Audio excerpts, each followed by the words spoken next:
Welcome to Embody Your True Color Love, a place where we unlock the power of love and find acceptance, growth, and self-discovery. I'm Pratima Prashnajit. Often in group settings, there are things we hesitate to discuss, yet they define our truth. We hide these aspects of ourselves to avoid labels and stigma. Personally, I want to talk about energy, chakras, and mantras in every conversation and gathering. But I don't. I hold back fearing judgment. In those moments, I suppress my fullest expression, my essence. Then I ask myself, what's the point of being here if I can't be myself and speak my truth? That's when I set the intention for this podcast, to speak my truth on topics where I feel safe, open, and authentic. When I started creating promos for the podcast months before its launch, I found you, my soul sisters and brothers, my tribe, my community. Most importantly, your true stories have inspired the changes I want to experience in my life now, today. I am beyond excited to see how your paths evolve in the seasons of your life as you continue to heal from within. Welcome back to Embody Your True Color Love, a place where we unlock the power of love and find acceptance, growth, and self-discovery. I'm Pratima Prashnajit. I enjoy having deep and meaningful conversations with couples, all types, from different cultures and traditions, ages, older couples especially. I would sit them down and ask a million questions. There is an abundance of wisdom in listening to people's real life stories. You would be so much in your head and thinking that your way of navigating life is complete and fixed until you encounter someone else's perspective and integrate it into your own routine that completely changes your life. What I find is that a common tool that couples swear by for a wonderful and fulfilling relationship is communication. And that's it. They would point out communication, but they often don't delve into the specifics. I want to understand the ABCs of communication in a relationship, the dynamics of transcending mere physical interactions like texting, FaceTiming, and telephone calls. I'm interested in learning how to broach deep and sensitive topics with a partner, the essential questions for initiating meaningful conversations, and the triggers that facilitate such discussions. Moreover, I want to explore how to employ mindful language during sensitive situations within relationships. At times, you may find yourself attempting to express an emotion that has been unmet or buried for God knows how long, and you mean well, but somehow your self-expression blurred out of your mouth in a totally different shape and form that results in a quarrel and a row with your partner. How can one refine and articulate these emotions more clearly? Additionally, what are the shadow aspects of these emotions, and how can we heal and transform these wounds? I believe that these deep and hard conversations are catalysts for creativity, intimacy, and the cultivation of a profound connection with your partner. These are the juicy topics that have inspired this week's episode, and I invite you to stay tuned for more insights. I worked at a sales and marketing company earlier in my career. I remember having a conversation with a sales manager. He said that in our culture, especially where I'm from, we need to stop taking hand-me-down or second-hand services and products. You buy a pound of onion at the supermarket only to find out when you're home unpacking the groceries, 5 out of 7 of the onions are no good. You didn't even bother to return it and express your dissatisfaction with the product and services. Instead, you choose to stay at home and cook the curry without onions. You go to a fancy restaurant and the food is not good. You don't want to bother the waiter with expressing your disappointment with the meal, so you sit with it, eat it, pay for it, and even give the waiter a hefty tip. Your flight is cancelled and you don't bother to express your dissatisfaction with the airline services, so you sit with it. You spent $100 on your pedicure and you're dissatisfied with everything. You sit with it and even tip the staff. This statement had woken all the guilt within me, and it doesn't end there. Oh no, we take it home in our relationships, friendships, and careers. We turn it into a habit, and you say to yourself, my wants are never met. I'm giving and no one bothers to give back. I'm a slave in this house. No one cares for my needs. When these emotions show up in your life, it's a cue for asking the real questions. Where was this dissatisfaction when they sold me bad onions? Where was this assertiveness when I ate the overcooked pasta? Where was this sadness when I was left alone on the weekends in my childhood? Where was this disappointment when they cut my hair too short that took a year to grow? These wounds in your relationships go deeper than you could ever imagine. My mom was very strict with me and my siblings growing up. I remember one time at dance school, we had just completed our annual dance show and the cast wanted to go out afterward. My friends begged me so much, but I knew how many insults I would have to endure just to ask my mom for permission. I wasn't one of those teenagers who had the courage to speak back to their parents in these debates. This fear of my mom eventually led me to completely stop asking to go anywhere. I didn't go out much during my teenage and early adult years, and dating wasn't an option. All of my female cousins were married by or before the age of 24. By the time you finish high school, you either get married or get a job. They took their traumas with them into young marriages and had to deal with those alongside the childhood traumas of their partners. So you have two people, each with their own emotional baggage, trying to fit into this relationship amidst all the other complexities of life. Then they bring new offspring into the world who inherit those adapted traumas, and the cycle continues. I often hear the label house up in conversations about the nuances of relationship dynamics, but I never truly understood it until now.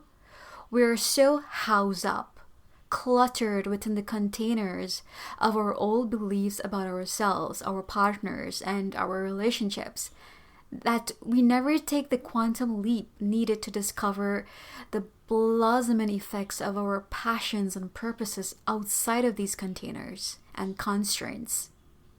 When you identify these victims, their stories become evident through their body language and the types of relationship patterns they find themselves in.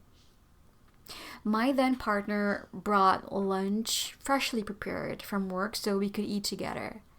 I plated it beautifully on the dining table, figuring there was no need to reheat it.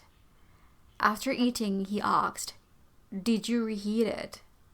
And then said, "Don't ever serve me cold food again." I could have replied, "There is a microwave right there. Reheat the food to your preferred temperature," politely and assertively. Instead, I got up from eating my meal and reheated the meal for him. That encounter was an opportunity for me to stand my ground and express what I want and I'm willing to do, regardless of his response. This is important because it brings contrast to the table without judgment. Such interactions allow both parties to be creative in their fullest expressions of adaptability, clarity, and compassion, determining if their needs can be met, heard, and understood moving forward. I love visiting the farmers market on Sundays. When I lived nearby, I'd walk there in the early morning just before the sun got too hot. Even after moving miles away, I sometimes take the long Sunday morning drive to that same market. One morning, I left early without asking my partner to make breakfast, assuming he'd be fine fixing something.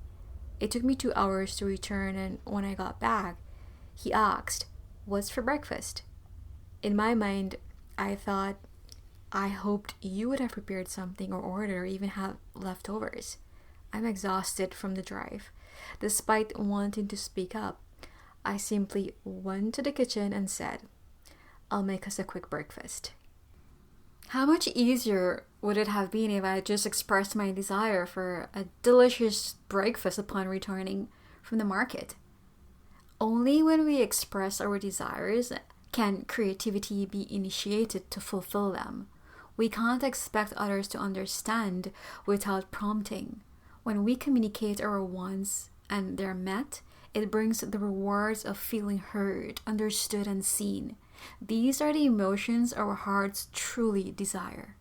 Luckily, that Sunday before I started breakfast, my partner suggested going out, and it was lovely. I've recently learned about the ancestral wounds from my mother's side of the family.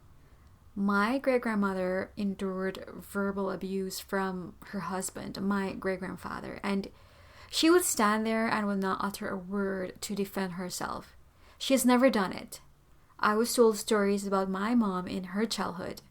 My nanny, our grandmother, would beat the hell out of the kids, all 9 of them, and my aunts and uncles would scream and run for their lives, but not my mom. She would stand there and take all of her lashes and insults with ease and grace. When I reflect on these family dynamics, especially in my own relationships, I realize I've inherited this silence of the lamb trait.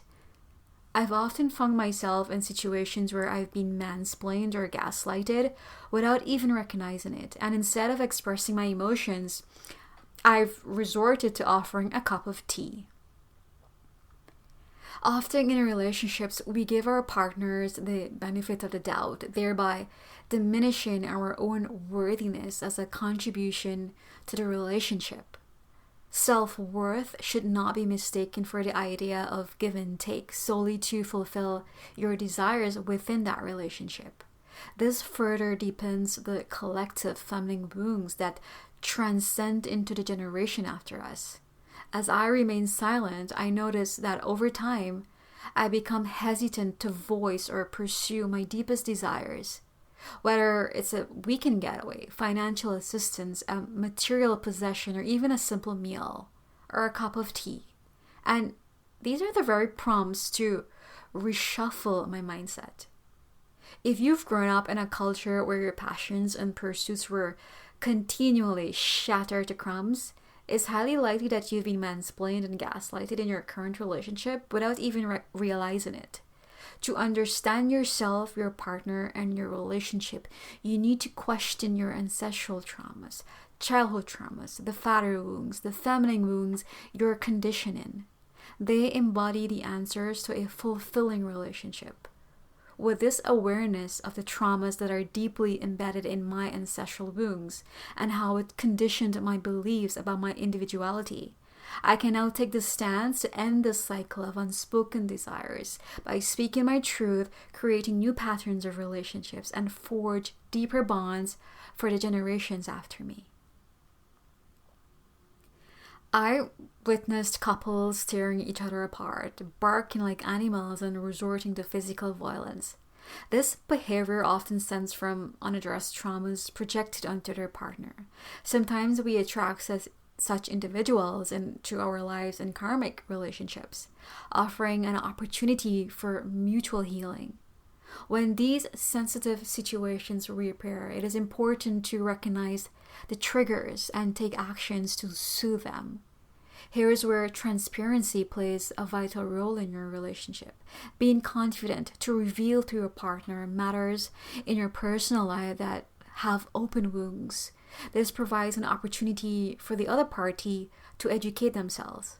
Also, for you to know if that person is open to this dance of a lifetime of dealing with you and all that you come with. Don't wait too long to bring these matters to the table. If you notice certain behavioral patterns in your partner, such as their spending habits, the duration of their mood swings, or their alcohol consumption, and you've concerned but they haven't been forthcoming, approach the situation cautiously. You can start by asking simple questions like, do you feel safe and comfortable discussing this? Or would you like some time alone? Or how about planning an outing with the guys? Allow them space to respond. In time, your partner may open up and reveal their deepest wounds to you, whether it's a month from now or even longer. Avoid making assumptions or pointing fingers. Patience and understanding are key as you navigate this delicate situation. Always remember, their behavior and silence are not a reflection of you. While they navigate their own wounds and traumas in their unique ways, it's essential to prioritize nurturing your own well-being.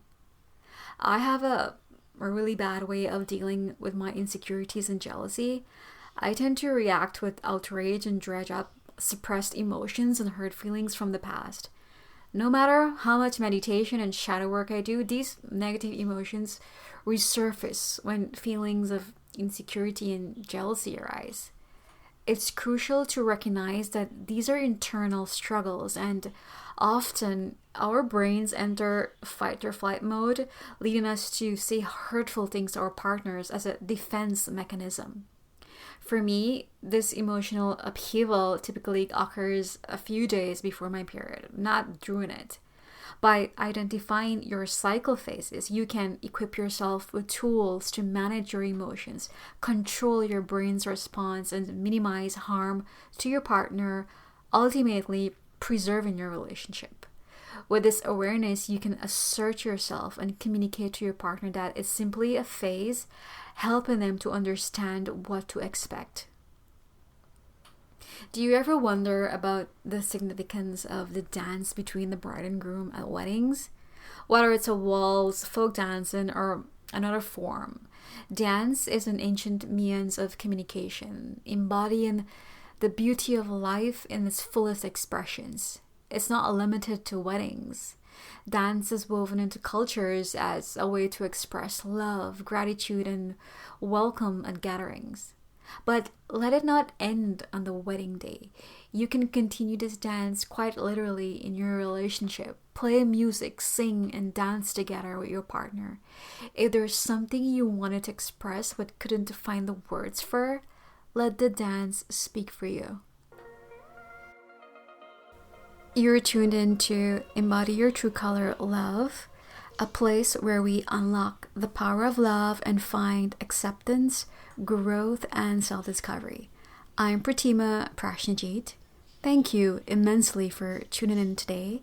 If my stories have resonated with you, I invite you to share your reviews, like, and subscribe.